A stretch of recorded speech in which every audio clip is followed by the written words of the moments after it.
Soy Fernando Díaz Villanueva. Hoy es 14 de octubre de 2019 y esto es La Contracrónica.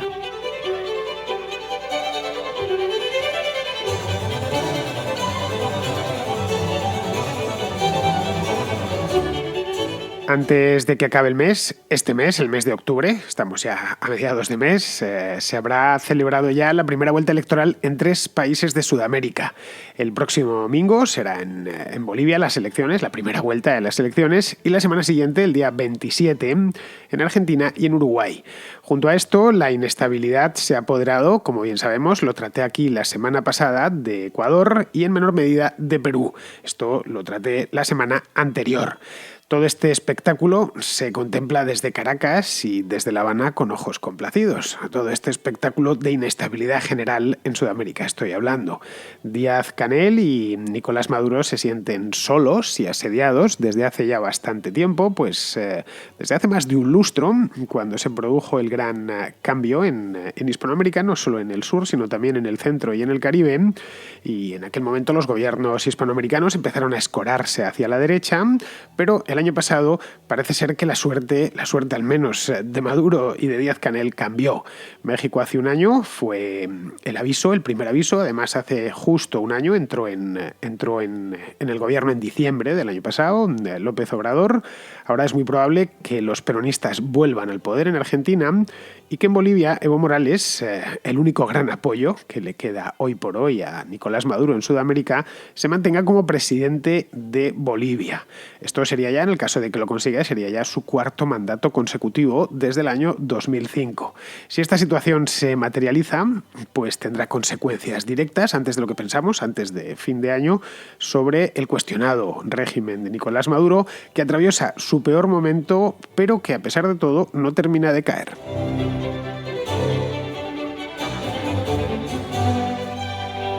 Estamos teniendo un mes muy movido en Sudamérica, más de lo que se pensaba. Se sabía ya que iba a haber elecciones, tanto en Bolivia como en Uruguay y en Argentina, porque estas cosas pues no se convocan con 3 días de antelación ni con 3 semanas, se sabía desde hacía ya mucho tiempo, pero ha habido 2 imprevistos en Perú y en Ecuador, 2 más literalmente imprevistos porque ninguno hubiera podido prever lo que iba a suceder o que iba a estallar de esta manera en estos 2 países, especialmente en Ecuador, hace solo unas semanas. Bien, por un lado está la crisis política de Perú, que se ha sustanciado hoy por hoy en la suspensión del Parlamento, y por otro, y en este caso es una crisis mucho más seria, porque no solo afecta, digamos, a la política, sino que está afectando a todo el país, al orden público, por supuesto también a la economía. En este caso la crisis está en Ecuador. En Ecuador el gobierno de Lenín Moreno se ha visto obligado a trasladar la capital a Guayaquil. ¿Por qué? Pues porque no se sentía seguro en Quito a causa de las protestas que la semana pasada se abatieron sobre la capital. Bueno, y no solo sobre la capital, sino también sobre todo el país. De hecho, el asunto ecuatoriano sigue su curso a día de hoy, a 14 de octubre, y todavía no sabemos muy bien cómo terminará. Un poco más al norte tenemos Venezuela, como bien sabemos, y si no lo sabemos, pues no tenemos más que mirar un mapa. Venezuela vive en una crisis crónica desde hace ya bastante tiempo, pero a pesar de ello, nada cambia allí.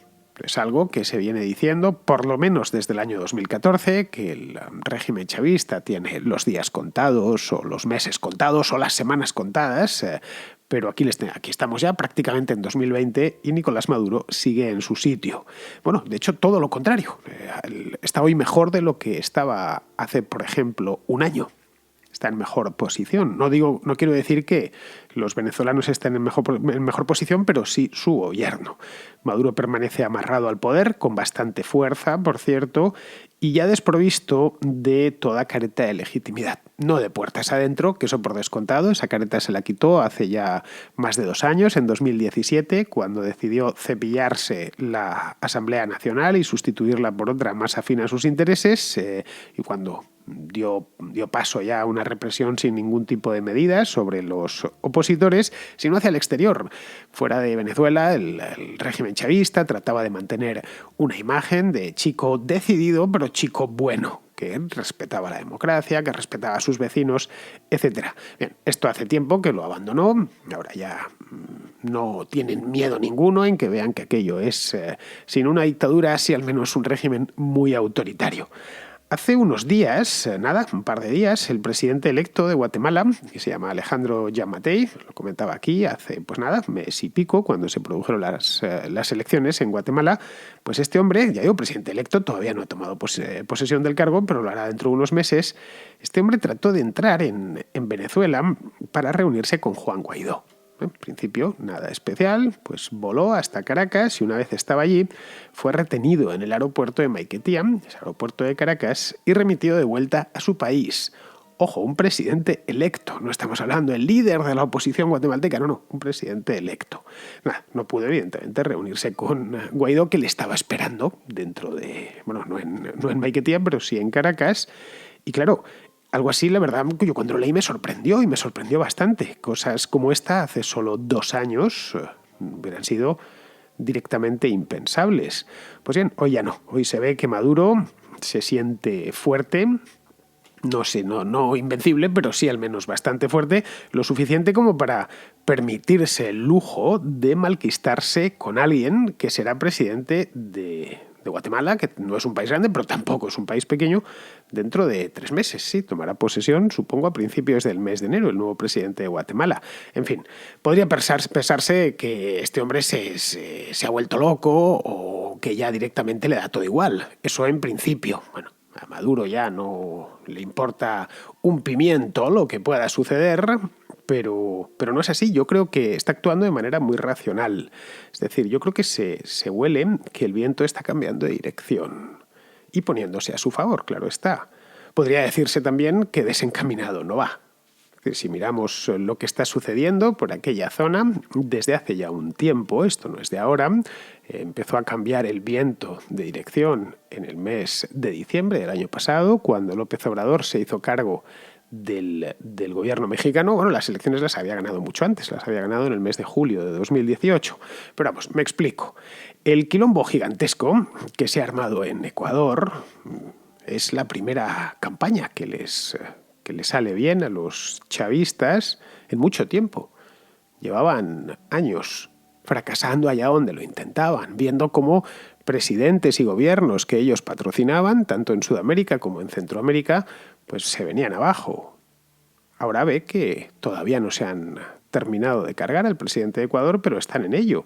¿Por qué? Pues porque Lenín Moreno ha tenido que pedir diálogo con los revoltosos este mismo fin de semana. He estado siguiendo el caso y me ha llamado mucho la atención, porque en principio no tiene que pedir diálogo con nadie. Lo que ha hecho está perfectamente ajustado a la ley y los que están protestando tienen todo el derecho del mundo a hacerlo, siempre y cuando no sea violentamente, pero vamos, no pueden motivar desde la calle un cambio legislativo. Bueno, ayer de hecho, sí, esto fue el domingo, dijo Moreno que revisará el decreto que eliminaba los subsidios al combustible, que fueron los que sirvieron de los que, literalmente además, porque fue así, fue hacer promulgar este decreto y se incendió el país. Así que si los quitas será una victoria, probablemente la calle se tranquilice, pero será una victoria abierta de cara a los seguidores y no precisamente los suyos, sino los de sus adversarios. Esto es lo que toca a Ecuador.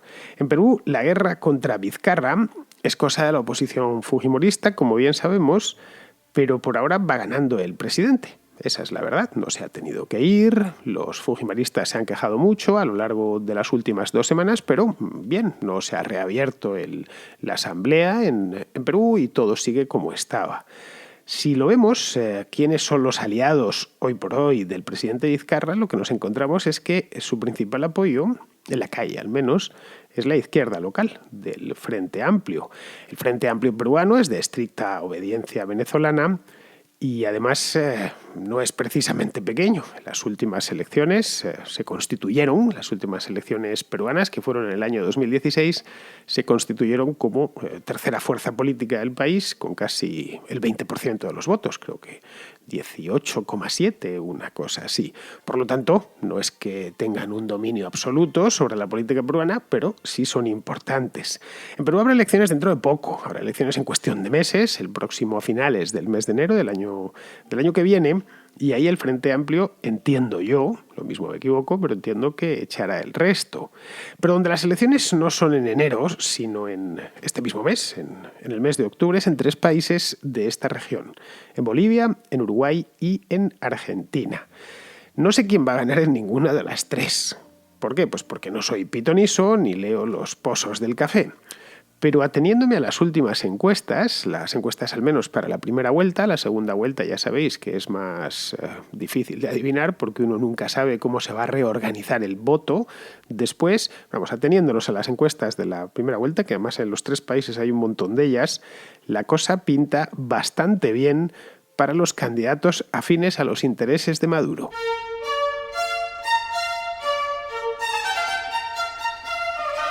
Vamos a ver un poco por encima cómo van estas encuestas. He estado apuntándome unas cuantas, las más recientes, obviamente, las de este mismo mes. Hay mucho más antiguas, pero esas no tienen tanto valor. Bien, en Bolivia, vamos a empezar por Bolivia, que las elecciones son el domingo próximo. Están dando más o menos un 36% en la primera vuelta, insisto, a Evo Morales, seguido por un tipo llamado Carlos Mesa, que es de un partido llamado Frente Revolucionario de Izquierda.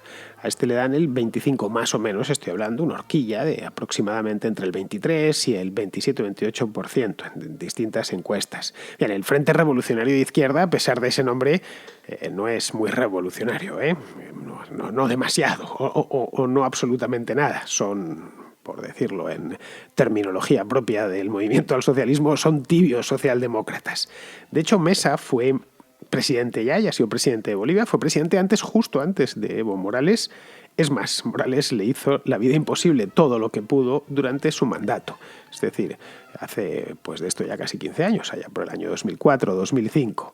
De salir estos resultados que os acabo de decir, es decir, que gana Evo Morales la primera vuelta, tendrían que ir a segunda vuelta y ahí quizá, solo quizá, no lo sabemos, Carlos Mesa, con el apoyo de Óscar Ortiz, que es el tercero en discordia, pues podrían hacer algo. No sabemos quién va a arrastrar más voto para una segunda vuelta, pero bueno, la segunda vuelta se realizaría, según he estado mirando, en el mes de diciembre. Claro, el Morales de hoy no es el Morales de hace un tiempo, no es el Morales de hace 10 años. Cuando arrasaba en las elecciones, en todas las que se presentaba, arrasaba con el 64, el 65% de los votos y ganaba directamente en primera vuelta. Es decir, su partido obtenía mayorías no absolutas, sino maxi absolutas en la Asamblea y en el Senado. Pero vamos, a pesar de eso, a pesar de que ya no es el Evo Morales de hace 10 años, sigue siendo importante y sigue siendo peligroso. Es decir, podría seguir ganando, aunque eso sí, con mucho menos apoyo del que tuvo en el pasado. Pero a fin de cuentas lo que cuenta es ganar y gobernar, que es, yo creo, en el modo en el que están los moralistas en Bolivia. Bien, vamos ahora con Uruguay. En Uruguay el Frente Amplio, que se llama igual, esto de Frente Amplio es una terminología que hizo mucha fortuna hace 15 o 20 años en Sudamérica. Bien, el Frente Amplio es el partido que gobierna en Uruguay desde hace muchísimo tiempo. Lleva en la poltrona pues los mismos años que Evo Morales en Bolivia, en el año 2004, o casi los mismos, vamos, un año más, de hecho. En 2004 los del Frente Amplio ganaron las elecciones con Tabaré Vázquez como cabeza de cartel. Luego le sucedió Mujica 4 años más tarde en las elecciones de 2009 y luego en 2014 volvió Tabaré Vázquez, se volvió a presentar y volvió 10 años más viejo, claro, pero volvió a ganar las elecciones y además con mucha autoridad. El Frente Amplio ganó en primera vuelta en 2004. La primera vez que se presentó Vázquez. Luego ya en 2009 y en 2014 tuvieron que ir a segunda vuelta. He estado mirando los resultados, estas dos últimas convocatorias, y en el año 2009 ganó Mujica en segunda vuelta con el 54% y en el año 2014 Vázquez con el 56%, algo más de la mitad del país. No, desde luego, las victorias que tenía Evo Morales en Bolivia. En Uruguay los dos partidos tradicionales, que son el Colorado y el Nacional, partidos centenarios, se han mostrado incapaces de acabar con la hegemonía del Frente Amplio. Esa es la realidad. Se han mostrado incapaces a lo largo de los últimos 15 años. No lo sé, podría ser, es una posibilidad, pero yo la verdad es que no tengo ni idea. A la cuarta podría ser la vencida. Esta vez, si consiguen, de alguna manera, aunque sea en segunda vuelta, consiguen unirse y arrastrar mucho voto, es una posibilidad que terminen con la hegemonía del Frente Amplio. Vázquez se ha jubilado y Mujica Mujica ya está retirado, tiene ya, pues creo que son 84, 85 años y está completamente retirado de la política. Entonces, como no presentan a ninguno de estos dos que han marcado al Frente Amplio en los últimos 15 años, presentan a un tipo llamado Daniel Martínez, al que las encuestas dan ganador, pero ganador sin mucho entusiasmo, ¿eh? Le dan ganador en primera vuelta con más o menos el 30-35% de los votos. Para que nos hagamos una idea, en el año 2014, las últimas elecciones uruguayas, Vázquez sacó el 47%, y Mujica en el año 2009 el 48% en primera vuelta. De hecho, como no habían superado el 50%, pues tuvieron que ir a segunda vuelta, pero aún así tenían claramente la mitad del país, o casi la mitad del país del sur de su lado, desde la primera vuelta. Así que lo que tenemos en Uruguay es que el balotaje es prácticamente seguro, aunque aún está por ver qué pasará ahí. Si Luis Lacalle, que es del Partido Nacional y es el candidato favorito después de Martínez, pues consigue arrastrar el voto suficiente como para sacar a los frente amplistas del poder. De no conseguirlo, ¿qué pasará? Pues que gobernará Martínez y Uruguay seguirá siendo, durante unos cuantos años más, el aliado silencioso de Maduro. Porque Uruguay, a diferencia de Bolivia, siempre ha estado en la línea del gobierno chavista, pero no de una manera tan desvergonzada como siempre lo estuvo Evo Morales. Bien, aparte de estas dos convocatorias electorales en Bolivia y en Uruguay, las elecciones realmente importantes son las de Argentina. De hecho, son las más importantes que se van a celebrar en todo el año en América, en todo el continente americano, quiero decir. Esto, claro, lo de Argentina ya son palabras mayores, porque, claro, una cosa es que el presidente de Bolivia te aplauda, cosa que hace muy a menudo Evo Morales, que te aplauda, me pongo en el lado de Maduro, claro. O que el de Uruguay mire hacia otro lado cuando, no sé, metes a opositores en la cárcel o te cargas tu propia constitución. Y otra distinta es que un gigante como Argentina, que está en el G20 y que tiene bastante peso en la Organización de Estados Americanos, te apoye.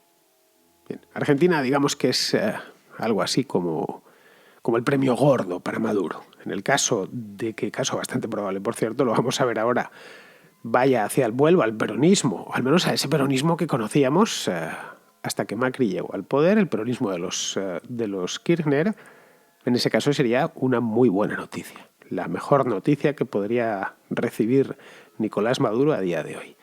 Aquí la cosa, y perdonadme la expresión, está bastante jodida para Macri.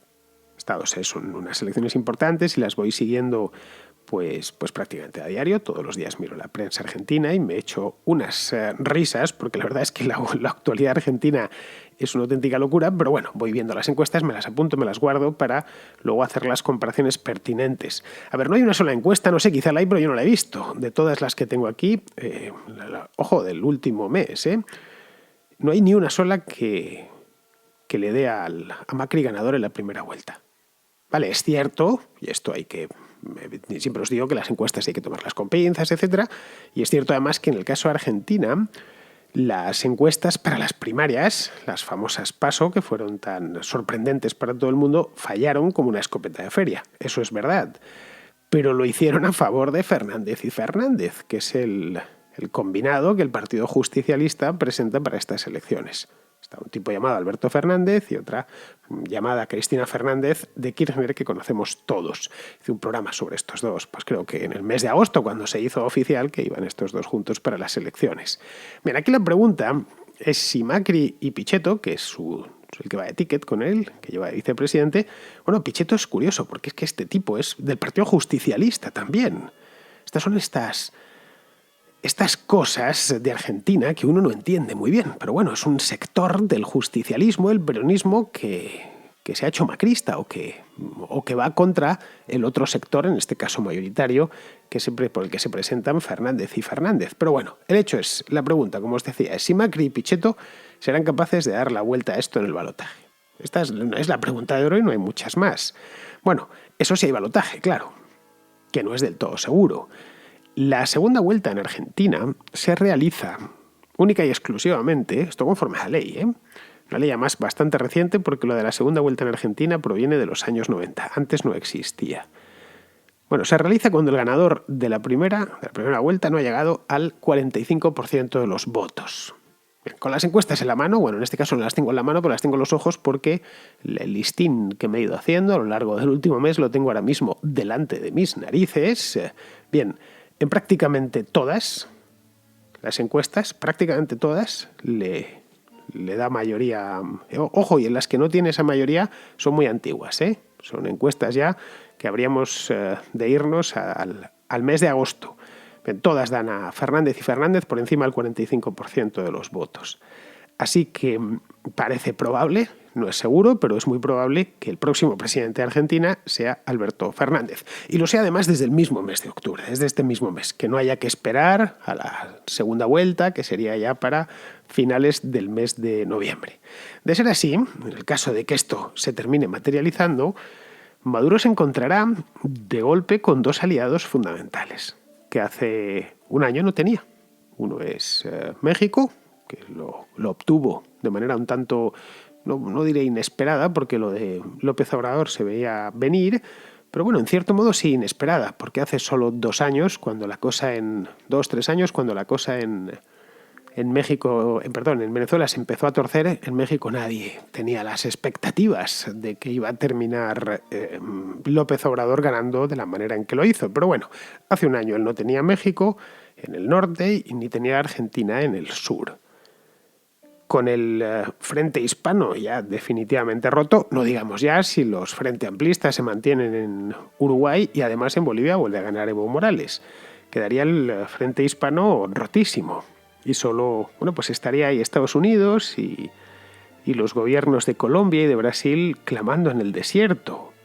Al final, si lo miramos bien, de una manera lo más desapasionada posible, lo que vemos es que eso de resistir a cualquier coste, esta fue una instrucción que le dieron a Maduro los cubanos hace año y medio, cuando empezó a cerrarse el cerco internacional en torno a él. Eso de resistir a cualquier coste ha terminado por funcionar.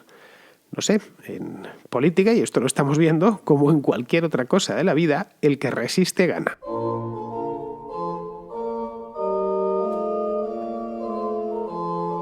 Hablaba hace un momento de Perú y de la delicada situación en la que se encuentra aquel país, no desde hace unos días, sino desde hace bastante más. Pero bueno, el hecho es que María, que está allí en la misma Lima, nos pone al día. Hola Fernando y gente de la Contracrónica, ¿cómo están?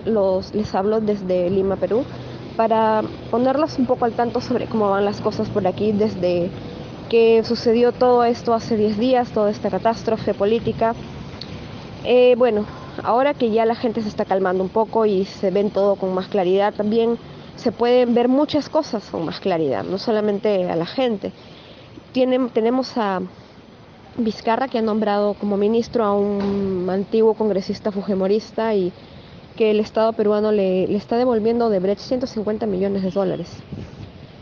Claro que se suponía que todo esto era para sacar al fujimorismo, para sacar la corrupción, pero ya ves, nunca fue para eso. Siempre se trató de cambiar el sistema de poder en el Perú, por el cual se está peleando ahora la derecha ultra, que es Odebrecht, y los medios, y la izquierda chavista, que está viendo esto como una victoria, lo están celebrando como una victoria de ellos, y que abiertamente han dicho que quieren y buscan cambiar la constitución y el modelo económico, lo cual tú sabes que ese es un eufemismo para volvernos otra Venezuela, otro Ecuador, otra Bolivia. Mira, cuando sucedió esto, un periodista, no sé si lo despidieron o tuvo que renunciar, porque su opinión, él estaba en contra de esto, no se alineaba con la editorial, lo cual a mí me parece un signo de alarma, porque siempre es la libertad de expresión lo primero que se va, ya sea en la izquierda o en la derecha. Y bueno, es verdad que algunos dicen que no ha sido un golpe de Estado, tal vez no lo sea, pero ha sido un golpe autoritario. No creo que haya tanta gente a favor del método como lo dicen. Mira, yo no te voy a decir luego que hemos perdido la esperanza, que todo está negro y gris, pero sí, el panorama está un poco gris. Hay una gran chance de que todo lo que hemos logrado en estos últimos años se pierda y se destruya. Y bueno, tenemos hasta febrero para resolverlo. Están saliendo más cosas. Odebrecht sigue aferrándose aquí al poder, la izquierda también. Y bueno, realmente quisiera terminar con un poco de aliento y ánimo, pero por ahora no siento mucho de eso, al menos en el aspecto político. Un saludo para ti y para todos los demás de la Contracrónica. Pues muchas gracias, María, pero vamos, no te dejes llevar por el pesimismo. Tenéis un país maravilloso, lleno de gente joven y en el que hay muchísimo por hacer. Caray, no es como el mío, que está lleno de gente mayor, apenas ves niños por la calle y ya está todo hecho. Así que, en fin, Perú es un país con muchísimo futuro. A ver, no sé en qué terminará desembocando esta crisis, no tengo ni idea. Pero lo que ha aprendido Perú en los últimos años yo creo que es mucho. La tolerancia a la corrupción, por ejemplo, ha bajado a mínimos. Y luego hay otra cosa, otro elemento aquí en el tema de Perú. Y es que a pesar de la crisis política, que está siendo muy severa, como tenéis ocasión de contemplar, la economía sigue creciendo con fuerza. Caray, el año pasado creo que creció un 4%. Caray, Perú ha duplicado su PIB en solo 10 años. Eso no pueden decirlo todos los países de América, de hecho pueden decirlo muy poquitos. Bien, vamos ahora con otro escucha, en este caso es de Ecuador, se llama Guido y tiene una duda de tipo lingüístico. Una de las consultas que, bueno, primero que nada debo desearte éxito y felicitaciones por el programa, lo escucho desde hace varios meses que lo descubrí, dijo, desde tu canal de YouTube y pasé ahí. Más que una consulta es una duda, dijo, hay ciertos términos que utilizan ustedes los españoles, que bueno, en este caso yo no los comprendo, no los entiendo, y eso quisiera que desvelara mi duda, o bueno, a los que tenemos la duda acá desde Hispanoamérica, que en este caso cuando tú hablas acerca de aquellos que son progres, de ese tipo de términos, que son un poquito complicados de entender para acá, pero yo entiendo muchísimas veces que es de izquierda, derecha, pero ya cuando se habla que ese es un facha, un progres, la verdad que no lo entiendo. Si tú los puedes desmenuzar, todo ese tipo de términos para aquellos que se nos hace poco complicado. Bueno, espero que la ignorancia no sea atrevido. Bueno, un abrazo y saludos y muchísimas felicitaciones por el programa. Bueno, Guido, a ver, progre no es más que un acortamiento de progresista. Creo que en España se empezó a utilizar este término, yo lo he conocido toda mi vida, Se empezó a utilizar en los años 70 y viene a identificar así de una manera un tanto difusa a la izquierda herbívora, llamémosla así, es decir, los socialdemócratas. Lo siguiente ya sería la izquierda más carnívora, entre comillas, sería perroflauta, que es asimilable a lo que en Colombia conocen como mamertos, en México como chairos, en Argentina como zurdos, en Chile como comunachos, me encanta esa palabra, y en Venezuela ñangras. Hay una serie de términos, los podrás encontrar, esto se ve más en las redes sociales que en la prensa y por supuesto en la calle. Respecto a facha, pues proviene de fascista, no hay que esforzarse mucho y se aplica a la gente de derechas. En Chile, por ejemplo, me consta que los llaman fachos y también supongo que en algún otro país de Hispanoamérica. En principio, eso de facha es para gente muy escorada a la derecha. Pero claro, si le preguntas a un perroflauta, te dirá que fachas son todos menos él. Bueno, menos él y los de su colectivo. Al menos hasta que su colectivo sufra una escisión. En ese momento, los escindidos pasarán a ser fachas también. Es decir, que esto tiene un componente subjetivo muy grande. Bien, seguimos con Raúl, que nos trae un texto que yo creo que necesita comentario urgente. Saludos, Fernando. Te mando un link con una noticia que ha aparecido sobre el programa económico de Rejón, que me ha dejado patidifuso. Merece algún comentario por lo estrambótico. Una de las claves que tiene es crear una doble contabilidad. Por un lado, la económica, y pretende sacar el PIB del centro del pensamiento económico para cambiarlo, por una especie de cuenta de sostenibilidad natural. No lo sé, una flipada de las suyas. Lo dejo ahí porque me parece en serio una noticia muy buena. Bien, voy a tratar de leerlo sin reírme. Y ojo que ya lo he leído un par de veces para ir habituándome a él, pero nada, imposible, me sigo riendo. Bien, vamos a leerlo. Más allá del PIB. Proponemos una reforma ecológica y feminista de la contabilidad nacional en dos claves. En primer término, desplazaremos al PIB del centro de gravedad de la acción económica, introduciremos una contabilidad biofísica paralela a la contabilidad monetaria. que permita localizar e intervenir sobre procesos de externalización de daños ambientales, tensiones metabólicas y mochilas ecológicas ocultas que no entran dentro de la racionalidad económica acotada del sistema de precios. Bueno, he conseguido casi, no he conseguido del todo no reírme. Ojo, es la tercera vez y me sigo riendo. Pero bueno, vamos a ver. Lo primero es que estamos, y esto yo creo que ya lo he leído y ha quedado claro, os ha quedado claro a todos, estamos ante un perro flautés de la máxima pureza. Por emplear un símil diamantístico, estamos ante un perro flautés sin inclusiones. Aunque lo miremos con una lupa de 40 aumentos. No tiene una sola inclusión, es perfecto. Bien, ¿eso qué significa? Que sea un perro flautés puro. Pues significa que no dice nada, pero vamos, nada de nada. ¿Por qué? Pues porque uno, si intenta extraer de ahí algo útil, pues no lo va a extraer. En fin, la contabilidad biofísica, por ejemplo, que solo decirlo ya me muero de la risa. Bien, la contabilidad biofísica no existe. Y es que además no puede existir, porque la contabilidad es una disciplina cuya razón de ser pues es el registro de gastos e ingresos, no mucho más. Vale, es cierto que podemos estirar ese término, bastante además. Podemos hablar, no sé, de contabilidad electoral, por ejemplo, cuando después de unas elecciones vamos a hacer la contabilidad electoral. Fulanito ha tenido tantos votos y tantos escaños en el Congreso, menganito. Bien, pero no deja de ser una manera de utilizar el término contabilidad, pero no referido a la contabilidad propiamente dicha. O podemos hablar también de contabilidad sentimental, para los que llevan la cuenta exacta de las novias que ha tenido. Algunos incluso no solo llevan la cuenta, sino que además ponen un comentario al lado en la lista, como don Giovanni. Bueno, eso podría ser también. También se puede llevar la contabilidad del número de cervezas que ha bebido uno desde el 1 de enero de este año, ¿no? Pero claro, todas esas contabilidades que pueden existir y hasta incluso podemos llamarlas contabilidades, no pueden aterrizarse sobre la contabilidad propiamente dicha, de la que hablaba antes, que está sujeta al plan general contable.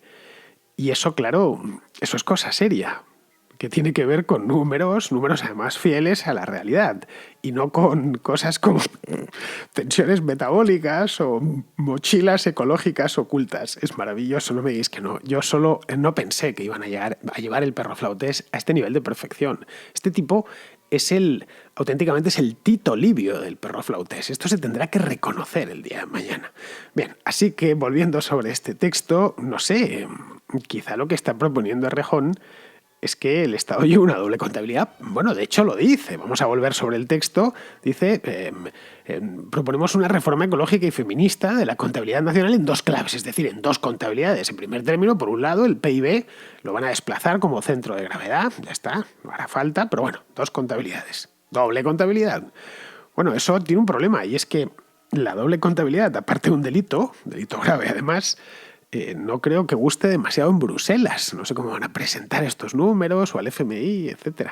En fin, creo que voy a tener que leerme el programa completo, porque la verdad es que esto promete bastante y además promete bastante de buen rato. No sé, igual lo mismo si me leo el programa completo. No os lo garantizo porque tengo otras cosas más urgentes que hacer, pero si me lo leo completo a este programa de Más País, os prometo que hasta me plantearé hacer un vídeo de estos de a contravía que empecé a hacer el mes pasado, porque puede ser pasar un buen rato, 10 minutillos, pues eso sí, el problema es que una cosa es reírse con el micrófono y otra es reírme de cara a la cámara, y eso tampoco estoy dispuesto.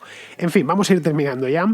Vamos con Pizarro, que nos habla de las elecciones en Portugal. Cuando se hacen los presupuestos con criterios económicos en vez de con agendas políticas, entonces la deuda y el déficit se frenan y la prosperidad asoma la cabeza. En Portugal, para que este criterio de sensatez, bien común y altura de miras se impusiera, hizo falta quebrar el país y ponerlo en manos de extranjeros con las ideas claras y las agendas políticas perdidas en su casa.